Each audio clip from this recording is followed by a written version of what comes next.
നേതാക്കളെല്ലാം ഡൽഹിയിലെത്തി ചർച്ചകൾക്ക് ശേഷം ഒരുപക്ഷെ നാളെ വൈകുന്നേരത്തേക്ക് എന്തെങ്കിലും ഒരു തീരുമാനം ഉണ്ടായേക്കാം. അതല്ലെങ്കിൽ മറ്റന്നാൾ പ്രഖ്യാപനം ഉണ്ടാകാം. അതിനപ്പുറത്തേക്ക് പോകാൻ സാധ്യതയില്ല. അപ്പോ അവർക്ക് ഇപ്പോഴും ഒരു വിശാലമായ, ഒന്നെങ്കിൽ അവരെ സംബന്ധിച്ചിടത്തോളം പല ഘടകങ്ങൾ പരിഗണിക്കുമ്പോൾ ഒരാള് അവര് മനസ്സിൽ ഉദ്ദേശിക്കുന്ന കെ.സി. വേണുഗോപാലിനെ മുഖ്യമന്ത്രിയായിട്ട് പ്രഖ്യാപിക്കാനുള്ള ഒരു ധൈര്യം ഇപ്പോഴും ഹൈക്കമാൻഡിന് വന്നിട്ടില്ല. ധൈര്യം എന്ന് പറഞ്ഞാൽ ഞാൻ മെയിൻ ചെയ്യുന്നത് അതുണ്ടാക്കാവുന്ന ആ ഒരു റിപ്പർക്കഷൻസ് എന്തൊക്കെയാവും, അതിനെതിരെയുള്ള പ്രതിഷേധം ഏതളവിലേക്ക് പോകും. ഒരു സിംഗിൾ ചോദ്യമുള്ളത് എല്ലാവർക്കും അറിയാവുന്ന ഒരു ചോദ്യം എന്ന് പറഞ്ഞാൽ ചോദ്യം കൊണ്ട് ഉത്തരവുണ്ട്. അതായത് ഈ ജനത്തെ എന്ത് വിപ്പ് കൊടുത്ത് ഒതുക്കാനൊന്നും പറ്റത്തില്ലല്ലോ. അതായത് MLA-മാരാണെങ്കിൽ വിപ്പ് കൊടുക്കാം, അനുസരിപ്പിക്കാം. പക്ഷെ പൊതുജനത്തിനെ എന്ത് കൊടുത്തിട്ടാണ് ഇവര് അനുസരിപ്പിക്കുക? അപ്പൊ സ്വാഭാവികമായിട്ട് അതൊരു പ്രശ്നമാണ്. ഇപ്പോ നമ്മൾ കണ്ട പ്രതിഷേധങ്ങളുടെ ഒരു അളവിലൊന്നും ആയിരിക്കില്ല ചിലപ്പോൾ അതിന് ശേഷം ഉണ്ടാകാവുന്ന പ്രതിഷേധം. അപ്പൊ അതേക്കുറിച്ചൊക്കെ അവർക്ക് ആശങ്ക ഉണ്ടാവും. ഈ ആശങ്ക ഒന്നുകൂടി പരിഹരിച്ച് കുറച്ചുകൂടി വിശാലമായ ക്യാൻവാസിൽ ഒരു ചിത്രം വരയ്ക്കാൻ ശ്രമിക്കുകയാണ്. എന്ന് വെച്ചാൽ ഞങ്ങൾ വളരെ സാധ്യമായ എല്ലാവരുമായിട്ടും ആശയവിനിമയം നടത്തി, എല്ലാവരുടെ അഭിപ്രായം കേട്ടു. എന്നിട്ട് ആ അഭിപ്രായങ്ങളുടെ അടിസ്ഥാനത്തിൽ ഒരു കൺസെൻസസിൽ എത്തിയതാണ്. ആരെയും അടിച്ചേൽപ്പിച്ചതല്ല, ഞങ്ങളുടെ തീരുമാനമല്ല.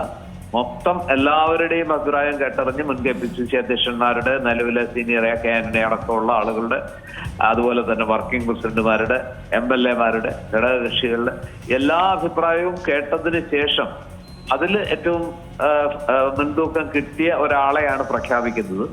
ഞങ്ങളുടെ ഒരാളല്ല, നിങ്ങളുടെ സംസ്ഥാനത്തു നിന്നുള്ള എല്ലാവരുടെയും. ഇപ്പോ മുൻ KPCC പ്രസിഡന്റുമാര് എന്ന് പറയുമ്പോൾ മുല്ലപ്പള്ളി രാമചന്ദ്രൻ നേരത്തെ തന്നെ ജനവികാരം മാനിക്കണം എന്ന രീതിയിൽ സംസാരിച്ചിട്ടുണ്ട്. PM സുധീറിന് ഏതാണ്ട് ആ ലൈനിലാണ് സംസാരിച്ചിരിക്കുന്നത്. K. സുധാകരൻ പ്രത്യക്ഷമായി തന്നെ കെ.സി. വേണുഗോപാലിനൊപ്പം നിൽക്കുന്ന ഒരാളാണ്. MM ഹസനും എന്താണ് കൃത്യമായ നിലപാടെന്ന് നമുക്ക് അറിയില്ല. എങ്കിൽ പോലും ഞാൻ വിചാരിക്കുന്നത് പാർട്ടിക്കൊപ്പം നിൽക്കാനുള്ള, പാർട്ടി തീരുമാനത്തോട് ചേർന്ന് നിൽക്കാൻ ഇഷ്ടപ്പെടുന്ന ഒരാളായിരിക്കാം എന്നാണ് ഞാൻ കരുതുന്നത്.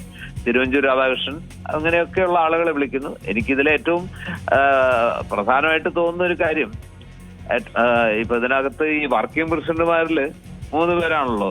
അതിൽ 2 പേര് MLA-മാരാണ്. ആ 2 MLA-മാരും അവരുടെ പ്രയോറിറ്റി പറഞ്ഞിട്ടുള്ളതാണ്. ഷാഫി പറമ്പിൽ മാത്രമാണ് MLA അല്ലാത്ത ആളും.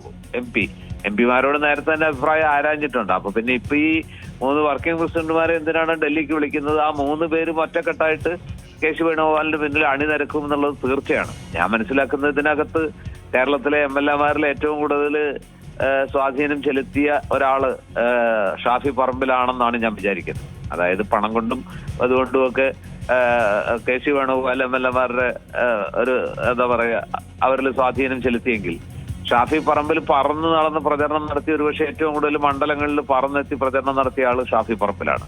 അപ്പൊ ഷാഫി പറമ്പിലിന്റെ ഒരു സ്വാധീനവും ഈ MLA-മാരുടെ തീരുമാനങ്ങളിൽ ഉണ്ട് എന്ന് വേണം വിചാരിക്കാൻ. അത് സ്വാഭാവികമായിട്ടും കെ.സി. വേണുഗോപാലിന് അനുകൂലമാണ്. ഷാഫിയുടെ മനസ്സുകൊണ്ടും ശരീരം കൊണ്ടും ഷാഫി ഇപ്പോ VD സതീശനൊപ്പം അല്ല, രമേശ് ചെന്നിത്തലയ്ക്കൊപ്പം അല്ല. ഈ 2 ഹൃദയം കൊണ്ടും മനസ്സുകൊണ്ടും ബുദ്ധി കൊണ്ടും ഷാഫി ഇപ്പോ ബാറ്റ് ചെയ്യുന്നത് അല്ലെങ്കിൽ കളിക്കുന്നത് കെ.സി. വേണുഗോപാലിന് വേണ്ടിയാണെന്നുള്ളത് വളരെ വ്യക്തമായൊരു കാര്യമാണ്.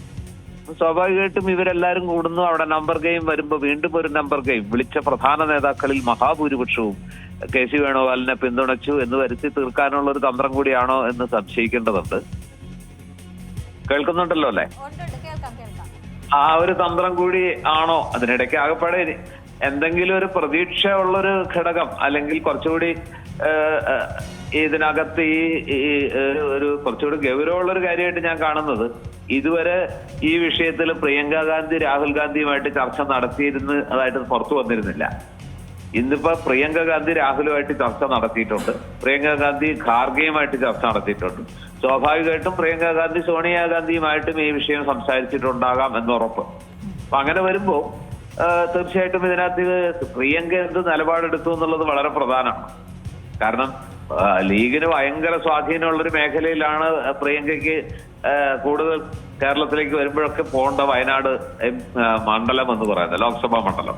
അവിടെ പ്രിയങ്കയുടെ ഈ ലക്ഷക്കണക്കിന് വോട്ടിന്റെ ഭൂരിപക്ഷം എന്ന് പറയുന്നതും വയനാട് മണ്ഡലത്തിലെ ലീഗിന്റെ വോട്ട് കൊണ്ടാണ് അത്രയും സാധിക്കുന്നത്. കോൺഗ്രസ് വോട്ട് കൊണ്ടാണെങ്കിൽ ജയിക്കില്ല എന്നൊന്നും പറയാൻ പറ്റില്ല. പക്ഷെ ലീഗിന്റെ ഒരു പിന്തുണയാണ് ഈ ലക്ഷങ്ങളിലേക്ക് ഒക്കെ ഈ ഭൂരിപക്ഷം വർദ്ധിക്കാനുള്ള കാരണം.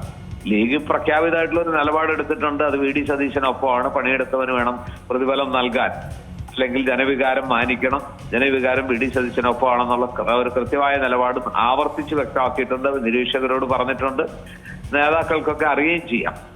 അപ്പൊ ആ ഒരു സാഹചര്യത്തില് പ്രിയങ്ക ഗാന്ധി ഒരുപക്ഷെ ഈ കാര്യങ്ങളൊക്കെ മനസ്സിലാക്കിയിട്ട് മണ്ഡലത്തിൽ നിന്നുള്ള പൾസൊക്കെ ഉൾക്കൊണ്ട് പ്രിയങ്ക ഗാന്ധി എന്തായിരിക്കും രാഹുൽ ഗാന്ധിയോട് പറഞ്ഞിരിക്കുന്നത്, സൂക്ഷിച്ച് വേണം തീരുമാനമെടുക്കാൻ, അല്ലെങ്കിൽ അതിനതിൻ്റെതായ പ്രത്യാഘാതങ്ങൾ ഉണ്ടാകും. കാര്യങ്ങൾ കൃത്യമായി വിലയിരുത്തി കൃത്യമായി ആളുകളെ കൺവിൻസ് ചെയ്യുന്ന രീതിയിൽ ഘടകകക്ഷികളെ കൂടി, പ്രത്യേകിച്ച് ലീഗിനെ കൂടി വിശ്വാസത്തിൽ എടുത്തുകൊണ്ട് അല്ലാതെ എന്തെങ്കിലും ചെയ്താൽ അത് ഒരുപക്ഷെ അത് തിരിച്ചടിയാകും എന്ന രീതിയിൽ ഒരുപക്ഷെ സംസാരിച്ചിട്ടുണ്ടാകാം. നമ്മുടെ ഒരു അസംഷൻ മാത്രമാണത്, അത് സ്പെക്കുലേഷനാണ്. അപ്പൊ ആരോടൊക്കെ എന്തൊക്കെ സംസാരിക്കുന്നു, എങ്ങനെയൊക്കെ സംസാരിക്കുന്നു എന്നൊന്നും നമുക്ക് പറയാൻ പറ്റില്ല. പക്ഷെ ചേർത്ത് വായിക്കുമ്പോൾ ഒരു വശത്ത് കൂടി ചിന്തിക്കുമ്പോൾ ഇതിനകത്ത് ഒരു ആസൂത്രിതമായൊരു നീക്കമാണ്. കൂടുതൽ പേരുമായിട്ട് സംസാരിച്ചിട്ട് ഞങ്ങളൊരു തീരുമാനത്തിലെത്തി, ഏകപക്ഷീയമായ തീരുമാനമല്ല, സാധ്യമാകുന്നിടത്തോളം നേതാക്കളെ മുഴുവൻ കണ്ടു, കേട്ടു, അറിഞ്ഞു, അതിൽ നിന്ന് ഉരുത്തിരിഞ്ഞ ഒരു തീരുമാനമാണ് എന്ന് പാർട്ടി പ്രവർത്തകരെയും കേരളത്തിലെ ജനങ്ങളെയും ബോധ്യപ്പെടുത്താൻ കൂടിയുള്ള ഒരു പരിശ്രമമായിട്ടാണ് ഇപ്പൊ നാളത്തെ ഈ വിശാലമായ ആ ഒരു ചർച്ചയിലേക്ക് പോകുമ്പോൾ നമുക്ക് മനസ്സിലാക്കാൻ കഴിയുന്നത്. പക്ഷെ ആദ്യം ഞാൻ പറഞ്ഞൊരു വാചകം അവിടെ ബാക്കിയുണ്ട്.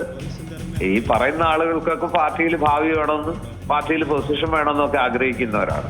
പക്ഷെ സമരരംഗത്തിറങ്ങുന്ന, പ്രതിഷേധത്തിലേക്ക് ഇറങ്ങുന്ന മനുഷ്യർക്ക് ഇതൊന്നും ആഗ്രഹിക്കുന്നവരല്ല മഹാഭൂരിപക്ഷം. ഇതൊന്നും കിട്ടാൻ സാധ്യതയുള്ളവരല്ല. അവരുടെ മനസ്സിലെ വികാരം എന്താണെന്ന് ചോദിച്ചാൽ ആ വികാരം ഈ പറഞ്ഞ പാർട്ടിക്കോ നേതാക്കൾക്കോ അടക്കി നിർത്താൻ കഴിയുന്നതല്ല. അതാണ് പൊട്ടിയാൽ ഒരുപക്ഷെ ആരൊക്കെ ഒഴുകിപ്പോകും. ഇപ്പൊ തന്നെ പറയുന്നത് പല MLA-മാർക്ക് ആഹ്ലാദപ്രകടനം പോലും നടത്താൻ പറ്റുന്നില്ല, പല MLA-മാർക്കും പുറത്തിറങ്ങാൻ പോലും പറ്റുന്നില്ല. അങ്ങനെയൊക്കെയുള്ള രീതിയിലാണ് കാര്യങ്ങൾ പോകുന്നത്. ഇനി ഒരു തീരുമാനം വന്നാൽ, ദേശീയ തന്നെ പ്രഖ്യാപിച്ചുകൊണ്ടൊരു തീരുമാനം വന്നാൽ, ഇപ്പൊ അടങ്ങി നിൽക്കുന്ന ആളുകളൊക്കെ ഇരട്ടി വീര്യത്തോടെ, വിസ്ഫോടന ശക്തിയോടെ പുറത്തിറങ്ങി പ്രക്ഷോഭങ്ങളൊക്കെ നടത്തിയാൽ നേതാക്കൾക്ക് അവരെ എത്രത്തോളം അടക്കി നിർത്താൻ പറ്റും എന്നുള്ളത് കണ്ടു തന്നെ അറിയേണ്ട കാര്യമാണ്. ഏറ്റവും പുതിയ വാർത്തകളും വിശേഷങ്ങളും വിരൽ തുമ്പിലറിയാൻ സീ മലയാളം ന്യൂസ് എല്ലാ ഡിജിറ്റൽ പ്ലാറ്റ്ഫോമുകളിലും ലഭ്യം.